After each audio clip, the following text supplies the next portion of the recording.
basically to essentially cut just like a surgeon's scalpel. So, if you look at the, fish and then you think, gee, that fish that's in the movie is not nearly as defenseless as they portrayed it.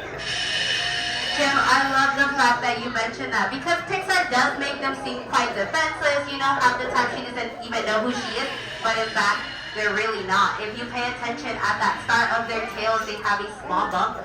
Sometimes out of that bump, you'll see a white structure stick out. That is a structure very much resembling a scalpel. Now, if any other fish gets close to them, or even our divers, they're able to give a small cut or abrasion, even be able to cut through that wetsuit, which is something really cool about those tags in here is that besides the fact that they have that very small scalpel, they also play a very important role in the coral reef ecosystem because they're essentially the gardeners. And Jim, why do I call them the gardeners? Right, well if you look at them, you might notice that, a lot of surgeonfish have their heads down towards the coral and they're nibbling algae off of it. So, they like to eat that. And it does some really important things for the reef because coral is made of these little animal polyps, and they have to settle and grow on bare rock, so they can't grow where it's full of algae. So, these fish actually will clean off that algae and give room for the coral to grow and spread.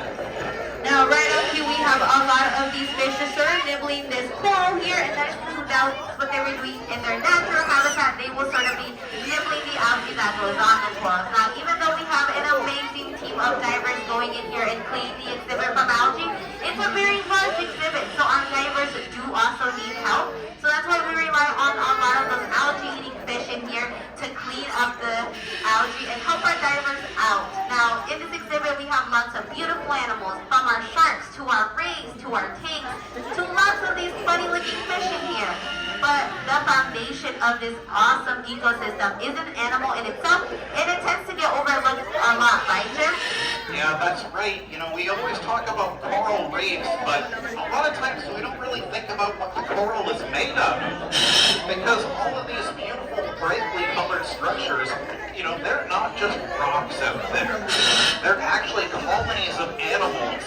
And so these coral polyps are really, really tiny, and a lot of them look like, miniature sea anemones, and they grow in these huge colonies. So each piece of coral is, thousands of different polyps in there.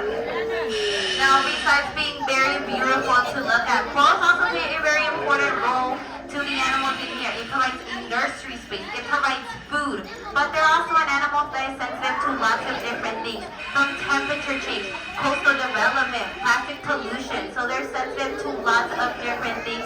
So unfortunately, you also must know that there is something going on with these beautiful ecosystems. As we do burn fossil fuels like coal and oil or even natural gas, we are emitting an excess carbon dioxide. This excess carbon dioxide that we put into our atmosphere pretty much acts like a heat-trapping blanket, creating our atmosphere warmers and as well as our waters. And Jim, does coral like that? No, it definitely doesn't. Coral lives out in the tropics where the water temperature and conditions are super stable. And so it's evolved to be pretty intolerant of changes in that. And so if the water warms up by even just as much as a degree, Thank you. that's enough to cause coral bleaching and other problems for it. Now, Jim, even though we're halfway across the world from these beautiful ecosystems, what sort of things can we do to protect it? Yeah, well, it's important to remember, that there's one atmosphere, one connected global ocean, so everything we do here will affect the whole world, even these coral reefs.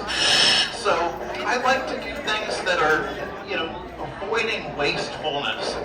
So stuff like keeping electronics a couple of extra years, avoiding fast fashion, stretching out the lifespan of things, avoiding single-use plastics, and things like that will actually save me quite a bit of money as well as helping out the environment because we're not generating all of these things that are basically being produced, shipped, stored, and then disposed of.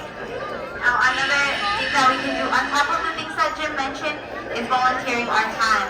I always like to give the people that work here a shout out because most of the people that you will been to today are volunteers. Like guess who?